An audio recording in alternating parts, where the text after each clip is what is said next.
Hey guys, welcome back to another episode of the FlipSide Podcast. I'm your host, Retro Ralph. This is episode 14, believe it or not, crazy. I am loving every minute of this, and today we're going to talk a lot about Pinball Expo, but also a couple little interesting things that have happened leading up to Pinball Expo. So anyways, we're going to get right into it like we always do. I try to be aware of the time of these things, right? Because you guys only have limited time, and I don't want to waste your time with unnecessary stuff. I want you to come in, get some information, have a little bit of fun, and then get the heck out, right? Not that I want you to leave. I obviously want you to stay. But here we go. So we're going to roll right into it. Obviously, the biggest piece of news is X-Men, right? I mean, Avatar and X-Men both came out, but I got a X-Men LE, and I'm freaking loving it. I am absolutely loving the game. I got a chance to spend more time on it. I did stream it. The thing is, and I know you guys are going to think this is an excuse, but when I streamed it, the problem I have, my mic is a little high. Hold on, let me lower that down a little bit. All right, that's probably better. I don't want to be clipping. I got a lot more time on it, and I did stream it. My only problem is I'm really into, if you've known me for a while or been around the channel for a while, quality means a lot to me. I want good video quality. I want good audio quality. That's always been a big focus of the channel, and I'm always trying to figure out ways to make that even better. So when I was thinking about building the pinball streaming rig, I wanted to have a condenser microphone like this one right there. And the problem with that is it was a good idea, but a bad idea because it's really hard to play pinball with a microphone, because I have this microphone in my face, and it's kind of like I have to sort of shift the way I play, and I just don't play very well. I mean, I'm not the best player, but I've gotten a lot better, and I just feel like that stream I did the other night wasn't really a good representation of my gameplay, but hopefully you saw a little bit about the game. We went through a couple of the modes. I think we defeated a couple of the characters, so we did okay. But then of course, when I take the streaming rig away and I have more room to play, I play a lot better. So I implemented a wireless microphone system now that I'm going to use when I do my next stream. And my next pinball live stream will be this weekend. I'm going to focus on Jaws, the Shark is Broken mode, but I'll get back to that in a second. So I've been loving X-Men. My initial thoughts right now for you guys, just because I've had more time with it, is it's really fun. The shots are really, really fun and satisfying. The Sentinel head is super cool. I am curious to see how the Pro is going to be, knowing that the Sentinel head is sort of fixed and it doesn't go up and down. I love that it goes up and down. It's a really cool bash toy. It does provide, at least in the code today, an easy way for a beginner to get multi-ball by kind of just bashing the Sentinel head. So there's some cool things in there that I think in the code today make it easy for someone that's first starting out. The game isn't a drain monster like people had originally thought. I just think that initial Stern stream when they were wearing costumes, it was getting in the way, because Zach Sharp's an awesome pinball player. Same with Jack Danger. I think the costumes were just affecting the gameplay. Probably wasn't a good idea for them to... I know they were just having fun, but for those that did have the game on pre-order, it was kind of one of those things where I was like, oh man, it did make me think twice, although I'm so glad I didn't change my pre-order because I'm loving the game. Like I said, shots are really fun. Most of them are pretty... I would say this, the most difficult one for me is the far right ramp. Everything else I've been able to somewhat consistently hit. The danger room is really cool, especially during multi-ball, because you're like, where do I focus my time? I don't want that ball to drain, but I have 3 or more others in play here, so do I want to sacrifice that one to keep these in play? It's really fun. It's really, really fun. I think it's going to definitely, absolutely 1,000% steal the show at Expo. But there's going to be some other really fun games there to play, like Avatar. I think Avatar will be fun to play.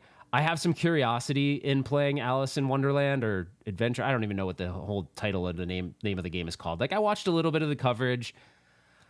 I want to play it, but I'm not super excited about it. And I think that's because it's not as accessible to people, right? They're only making 500, so to really put too much emphasis on it, I don't know, because not many people are going to probably be able to play it unless you're a home buyer. I don't know how many of these will actually be on location, if any. Maybe there'll be a few across the country. So anyway, I'll be interested to play it to see if it's a fun game to play. It does look really pretty, so we'll see.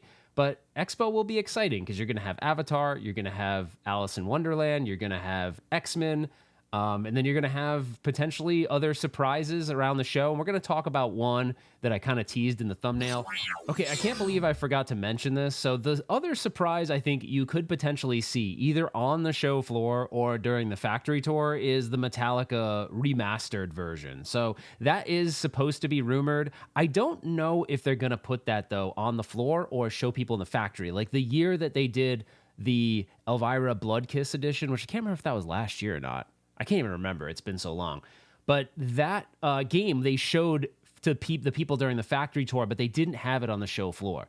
I'm going to guess they're going to do that same thing. And the only reason why I think they're going to do it that way is to not draw too much attention away from the Uncanny X-Men, which obviously is the new, cornerstone game by Jack Danger. So I don't know. We'll see. This is kind of like my guess, and we'll see what ends up coming to fruition. But I do think we're going to see it to some extent during Expo, but I'm not sure if it's going to be on the show floor or during the factory tour. I guess we'll have to wait and see. Now back to the normal scheduled podcast. I'm not necessarily someone that really wanted to cover that, but I will tell you because there's some interesting things about it. So other news this week, the making of John Wick pinball video just came out. Man, I feel like this game is so underrated. I know that now everyone's moved on, right? It's like, oh, John Wick what? And Jaws what? Even though those games are awesome, I think the pinball community tends to, I wouldn't say the pinball community, but the pinball media tends to move along to the next thing so quickly. I'm going to try not to do that here because I'm still enjoying those games. I'm still trying to master those games. So even though the new games are coming out and everyone's excited about them, like there's a lot to do and learn and explore on these games that I'm calling old that literally came out earlier this year. But getting back to John Wick for just a moment, I think Elliot Eisman did a really good job on his first game. I really do. And I feel kind of bad a little bit for Elliot because I think the game seems to be doing well on location. And I don't know what affected the home sales. I really don't. I don't know what event happened. I don't know if it was the Gungate thing or anything, or, when too many people have a negative sentiment towards something, even if they didn't experience it, but just sort of they keep repeating it, it puts in people's minds that something might not be good. I think the game is awesome. It's very challenging. It's not easy. If you're a beginner, it's going to challenge you. Even if you're a really good player, it's going to challenge you. But to me, that's what's fun about it, right? And in the beginning, you might be bricking a little bit, but once you kind of get a rhythm and you realize, like, okay, that right ramp shot, the left ramp shot, that center, which is a little bit difficult, you start to figure it out and learn, and it's fun. My only negative I would say about John Wick is I think the code still needs to evolve more, and Tim Sexton had said he's committed to that. So if you see, if you see Elliot at Pinball Expo, if you're going, go and tell him about the game, and if you like it, or if you have some feedback for him too. But that guy really did a good job with that game, I feel, and the soundtrack's cool. Like everything about that game is really cool. So definitely just if you see him and you like the game, I think he'd really appreciate it if you go and give him some props. It's his first game. He was a mechanical engineer at Stern for a really long time. But Elliot, if you by chance happen to listen to this, and I did talk to you at Southern Fried Gaming Expo, and I made it a point to go over and say how much I enjoyed the game. Good job, bud, and keep it up, and don't let any of the negativity get you down. All right, so John Wick, also there was a John Wick short that got published by Stern, and I was surprised. I was watching it, and my wife was in the room, and she's like, that's your voice. And I was like, no way. So they used a little clip in there where I had said something somewhere. Maybe it was a short that I published. I don't remember. But I was talking about John Wick, so I thought that was kind of cool to get some love from Stern. That was pretty neat. Oh my God, it's John Wick. So I've put enough games on the John Wick pinball machine to be pretty confident when I say it's a good game. The layout feels fresh, it's got some combo shots that just feel incredibly kinetically satisfying to hit. It's fast, it's fun, it's got a killer soundtrack to keep you hyped. Tons of audio and video footage from the films. It is an incredibly deep game that there's a lot of modes, there's a lot to get through. There is things that Stern is doing that is changing the way we play pinball. And it also will offer up rewards and it will offer up challenges. And I'm really starting to see Stern starting to make the most of that technology with this particular game. Let me tell you, this game, it is an all-out battle. If you have an opportunity to play a John Wick, please, by all means, go do it. Other things that happened this week that I want to talk about is my buddy Rudy, so this was funny. I'll tell this story real quick. So X-Men came into my local distributor, Game Room Goodies, right? And I'm like, oh man, I wish I could go get it, but I don't have a truck. I have a Jeep, but you could probably put a game in a Jeep. It'd probably make it work. But I'm like, I'll just wait. Because so I contact Game Room Goodies. I'm like, hey, when can you guys deliver it? And they're like, oh, we had a problem with our delivery truck, so it's going to be a couple days. It's going to be Thursday. So it would have been this Thursday of this week if you're listening to this, and it's the 12th of October. So it's going to be this week. And I'm like, oh, man. And I always ask my buddy Rudy for for help with things. So I feel bad because I feel like sometimes he does more for me than I do for him, even though I try to return the favor as much as possible. Even though he's not saying that I should, but out of my heart, I kind of feel like, I don't want it to feel like this one-way street because we're good friends, right? So anyway, so I'm like, hey, Rudy, and he knows right away because usually it's like, hey, I need help picking up this arcade cabinet or whatever. I'm always asking him to come on some crazy adventure. So I'm like, hey, man, would you be busy right now? And he's like, what'd you do? Like, that's what he said. It's always, what'd you do? And I'm like, hey, man, I just wanted to go get X-Men down in Game Room Goodies. And I know, if it's short notice, but if you can't, you can't. And he goes, well, I haven't told you, but I sold my Mandalorian and I'm picking up Iron Maiden down at Game Room Goodies. I'm like, what the heck? So he's like, so I could go down there and pick up Iron Maiden at the same time. So I'm like, perfect. So him and I go down there. We get the X-Men and we get the Iron Maiden. We set up the X-Men at my house, and then we went right to his house. I didn't even play it. I set it up. I had it doing the code update, and then we ran over to his house, set up his Iron Maiden. Iron Maiden's freaking awesome, by the way. And so yesterday, I was like, dude, we got a pin woofer. We got to put the pin woofer power wave amp in this Iron Maiden and upgrade the speakers because it's a music pin. And holy crap, dude. First of all, between the shaker and the pin woofer upgrade, it was amazing. Like it makes that game so fun. It's it's obviously a Keith Elwin game. That game is freaking fun. If you've never played Iron Maiden, even if you don't like the band, it's just a really fun game to shoot. So Rudy's freaking stoked. Everyone's happy. I messaged Dan over at Pinwoofer. I'm like, dude, Iron Maiden is so awesome with your upgrade. And he's like, oh, that's so cool. So we were all super stoked on that. And if you've never played Iron Maiden before, you got to play it. It's just it's such a fun game. There's really fun. The call outs are awesome. The animations are really neat. And generally speaking, the game has things in it, I think, that make it easy for a beginner too. Like you could play that game as a beginner and have fun, but also play it as an advanced player and I think have a good time too. I don't know, maybe that's a Keith thing because I feel like Keith Elwin did a really good job when it came to Godzilla that way too. Like my wife likes Godzilla, but my wife's not necessarily the biggest fan of John Wick, and I think that's maybe because you really do have to focus on becoming better to play John Wick, I think. Like you can't really be a beginner player and enjoy that game as much, I feel. Or those games are just so much shorter because some of the shots are challenging and it gets very chaotic very fast. Like the ball starts hitting the slingshots and it's going crazy. Also like the Red Circle Club, if the target is up and you hit it, it's coming right back to you super fast. So I think that game becomes a little challenging for like a new player. And maybe Keith, I don't know if Keith thinks about that. I've never watched an interview where maybe he said that, but I think he does a good job kind of keeping that balance between I need it to be interesting for someone that's probably a more seasoned player, but I also want to keep it interesting for someone that's a beginner, that this experience is they're not going to walk away and be disappointed. So that leads me to my next topic. I'm jumping around a little bit. So I don't know if you guys know that there's this guy out in the community. And his name is, I don't know his name, but the company that he has is called Pulowski Pinball. And he's been out in the market for years, I think. And his whole mission is he built this designer software so you can kind of create a pinball design and then see how it functions before you build it. But he also has been trying to go down this path of building a mechanical pinball machine that's affordable, that's kind of affordable for everyone.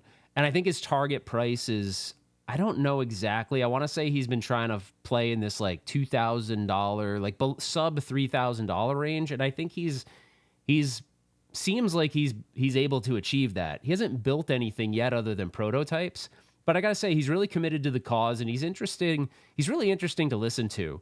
His content is longer form and he talks a lot about the process, about purchasing where you go to purchase. let's say coils, for instance. Like he's like, look, if I'm going to build 2,000 of these, how can I get coils at an affordable cost? Or how can I get flippers or whatever it is, slingshots, whatever it might be. And so it's really interesting to listen to him. But the reason why I bring him up is I messaged him the other day. I was like, hey, have you heard of this new company that's going to come out called Wonderland Amusements? And they're going to be at Pinball Expo. And their whole mission, and I'll read it from their website. It says, "Welcome to Wonderland Amusements, where we reimagine the pinball experience for the home. Our mission is to make high-quality, affordable pinball machines accessible to everyone, combining classic craftsmanship with modern technology." So this company had reached out to me a few weeks ago. They didn't say there was any reason to not talk about like what they're doing or anything. So I don't know. They didn't say anything's like under any kind of like NDA or embargo or anything.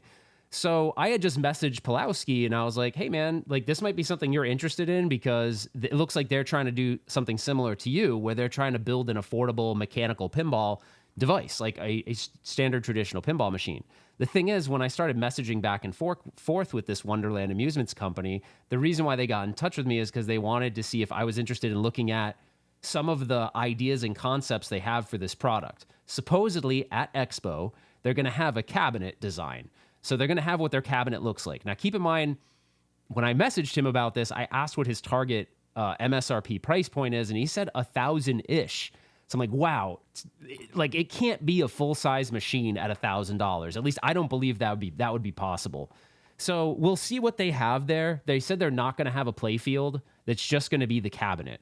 So they're in the early stages, but I guess if you book an appointment with them, which I did, they'll share with you some of the conceptual designs. And supposedly this first machine, which is kind of funny and a little ironic, is actually going to be Alice in Wonderland like inspired. So my guess is that if you're going to do something for 1,000 or sub 1,000, then you're probably not getting a major IP because the licenses on that would be expensive. So I think these are going to be original IPs that might be influenced by other things or other properties, but they're not going to go and spend the amount of money. So they might, I'll just, for instance, like they might make a monster themed game where it's supposed to be Jurassic Park, but they can't call it Jurassic Park. You know what I mean? Stuff like that. I think there's other companies that have made like digital versions of pinball machines that are pinball games that don't necessarily have the IP, but they're represented. They're sort of representing something, but not like a carbon copy. So it's obvious, but it's inspired by, right? So anyway, so I'm interested to see what this is all about. My only hesitation on this is this. A lot of the executives that are part of this company, one of them is actually, and I don't want to deep dive this because it's if you're not in this scene or haven't explored this scene, then a lot of this is going to be like, who are these people? But there's a company, the company Arcade 1UP, that made sort of these arcade. They tried to recreate arcade games in like this cheaper form factor, shorter, smaller, no CRT, obviously, LCD screens and things like that. Basic controls.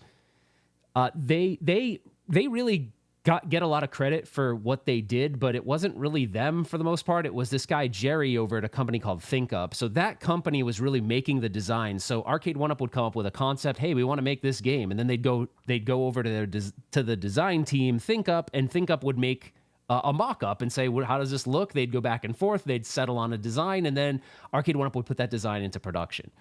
So the guys that are backing this company are mostly guys that are from that ex-Arcade 1UP group, and I just don't know if they're going to put the kind of passion and attention to detail into a pinball machine that will make it truly a experience that is going to, I don't know, be a good representation of a physical pinball machine. I don't know.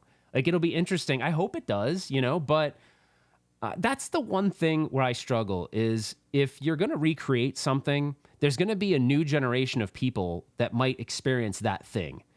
And if that's their first experience, is it a true enough experience to what pinball really is, like how we know pinball and how we've experienced pinball, that it's going to be a positive? Because the positive side I see of this is if this is a affordable product, it may get people into the hobby, and then they may over time go, I'm going to save up money and get myself a full-size Stern or a full-size Jersey Jack or a Spooky or whatever, or Barrels of Fun, whatever, pick your company. So that's positive, right? But also what's kind of interesting and where my head is at, I'm really trying to promote people. Obviously, I want people to buy games for their home. Absolutely. Like, that's awesome.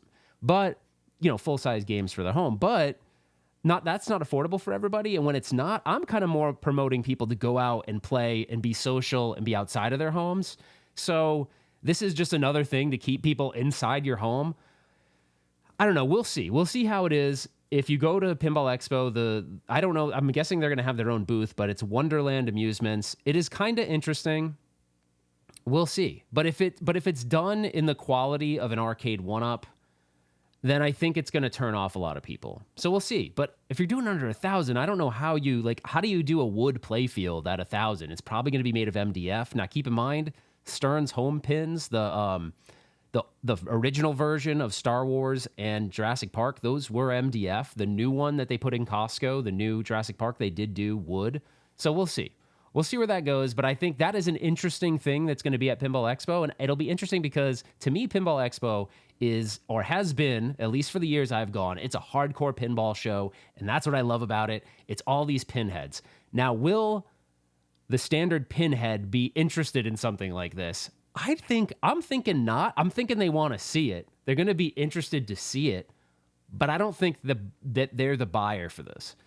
Maybe the buyer for this is that home arcade community that already has accepted these like products into their home, and they kind of, the reality of there's such a price delta between them. Like, I'll take the compromise. But I think if it's someone that's been in the pinball community for a while, they're not going to want to make that kind of compromise because they want to play pinball the way that they've always played it, right? So hopefully it doesn't come off weird.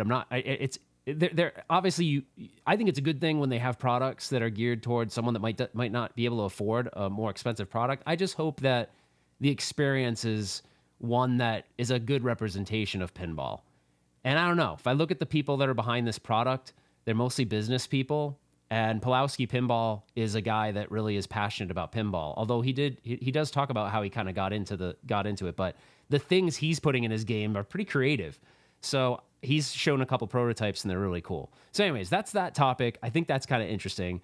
I want to circle back to something I'm going to be doing soon. Soon I'm going to be doing a live stream on the Shark is Broken mode for Jaws. It's really cool. I did what did I do? Oh, I put it on, actually, it wasn't a live stream. I sort of pre-recorded myself playing it, and I put it on my Facebook group, my Facebook page, which is just Retro Ralph on Facebook. There's just a group that you can follow. And what was interesting is, wait, where did I put that? Oh no, I did that, and I talked about it on the last podcast. And Elizabeth, all right, Gieske, I don't want to get her name wrong. Elizabeth Gieske is the one that coded that. And she's really cool. And she actually commented on that video, and she's like, or on my podcast, and she's like, oh, I'm glad you enjoyed it. You like did it justice by explaining, sort of the motivation and some of the inspiration behind it. So, by the way, I had to ask my buddy Ian at Nudge Magazine how to say her last name, because I was like, I'm not butchering her last name, because if she hears this and I butcher her last name, but it's like, so I spelt it in front of me as Geese Key, like Key. So, but that's not how it's spelled. But anyway, she's super cool. So I am going to do a live stream on that on Retro Ralph. I'm probably going to do that this weekend. I just think it's a really cool mode. It does require the topper, so if you don't have a Jaws topper, you can't play it. But I just think that's awesome. Just more cool stuff that Stern is doing to like enhance the game experience for someone. And she even made a comment like, I'd love to do more of these like mini modes for other games in the future. So I think that's really cool.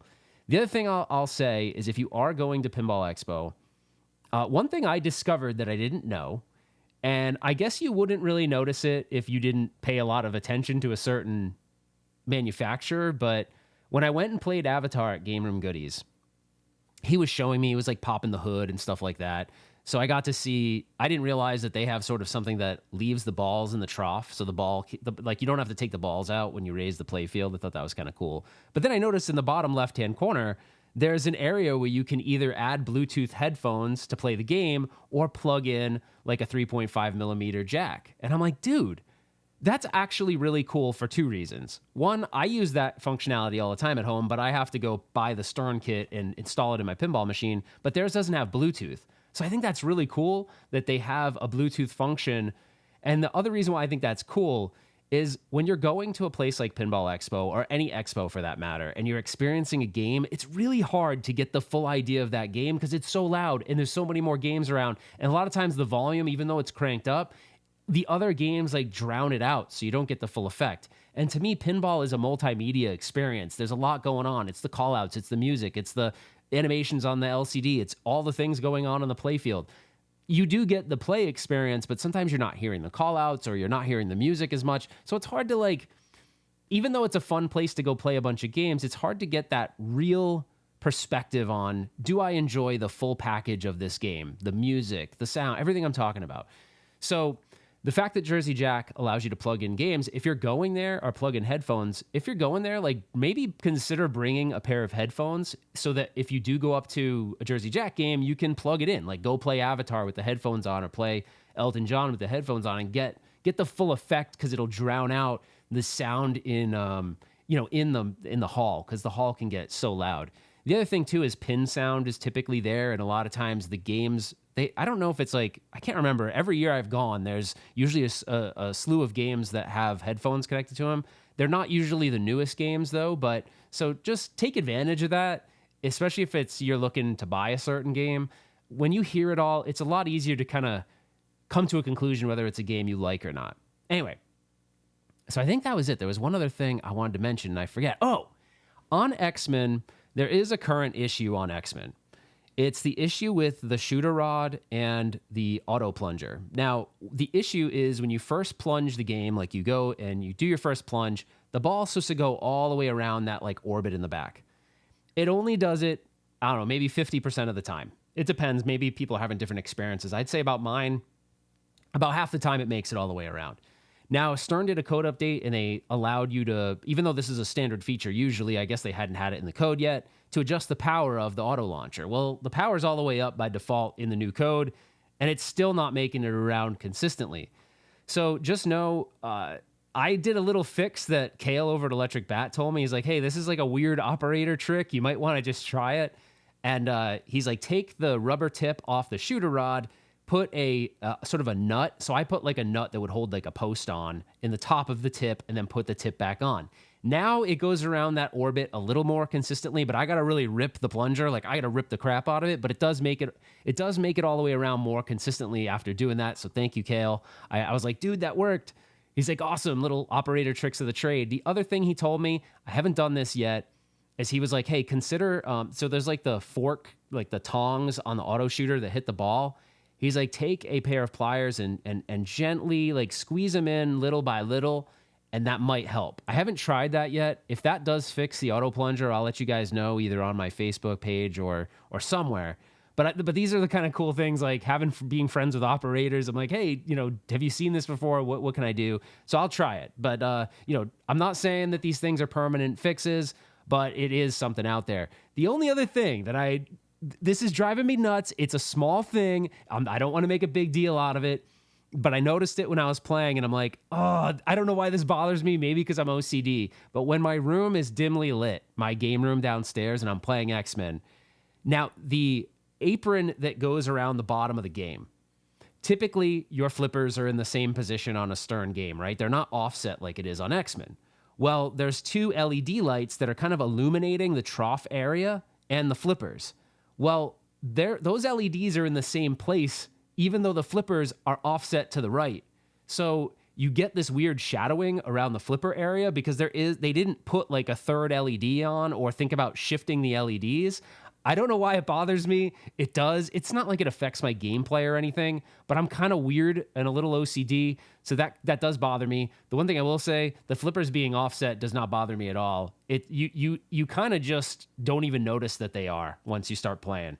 And it doesn't even really bother me. Like the danger room and everything, that's super fun, but it's weird because this game doesn't have like a traditional left out lane like most games do. But I'm loving the game. These are some minor criticisms of them. I don't know, maybe some mod company will come up with like a way to just sort of like add an extra LED to kind of illuminate that trough area a little bit better. But anyway, that's kind of all I really had. I did want to mention one last thing about Pinball Expo. I'm just excited to go and hang out with friends. Like that's kind of what that show is all about for me. I have a lot of friends that have consistently gone over the years. So there's some old friends that are going to be there, and then there's some new friends. Like I've gotten pretty close with Ian over at Nudge over the last like year or so. And so him and I, the last time we got a chance to really spend some time together was at that Stern factory tour. So I'm really looking forward to spending a little bit more time with him. And just everyone, like anybody that's at the show, please come up and say hi, and we'll chat about pinball or whatever. And I'm excited about that. I love meeting new people and just hanging out with some of the people that I've been friends with for a while. And as I've gotten deeper into the pinball hobby, I've made more extended friends in the network of people that have, some content creators that have been doing this for a really long time in the space. So it's fun to sort of get a chance to sync up with them as well. The only thing I'm wondering is, should I play in a tournament while I'm there? That's the thing I don't know. I'll be honest, I looked at the tournament schedule and I'm super confused. Like, there's all these qualifiers that, like, I just want to play, like, is there such thing at Pinball Expo as, like, a one-day tournament? Like, I don't know that I want to commit to the whole weekend, I guess, right? Because really, when you think about it, the show doesn't start till Thursday afternoon, right? There's events, there's factory tours and all that stuff. But anyway, what do you guys think? Should I play in a tournament while I'm there? And am I the only one that's confused by the tournament schedule? Because I look at it and my brain goes haywire. I'm like, what's going on? I don't even know. I don't know. You put too much words on a screen, and I'm just like, help me. So anyways, I'm excited. If you're at Pinball Expo, come up and say hi. I am very, very excited to see everybody. That's really it, guys. Hopefully you enjoyed this episode. If you did, and you're watching it on YouTube, give me a little thumbs up. And then the beauty of watching/listening to it on YouTube is you can comment on it too. So I definitely appreciate all the comments. And I'm usually in there like once a week or sometimes twice a week.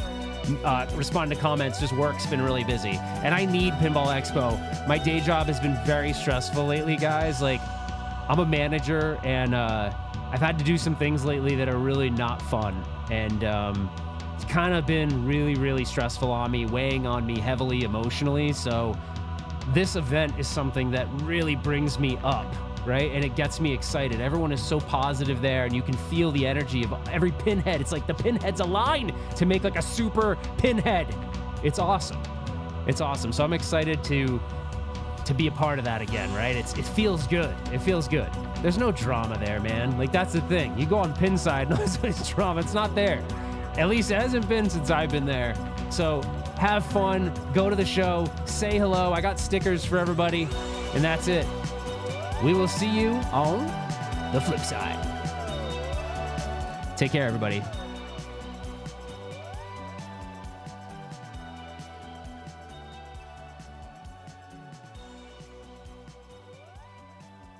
That's a wrap.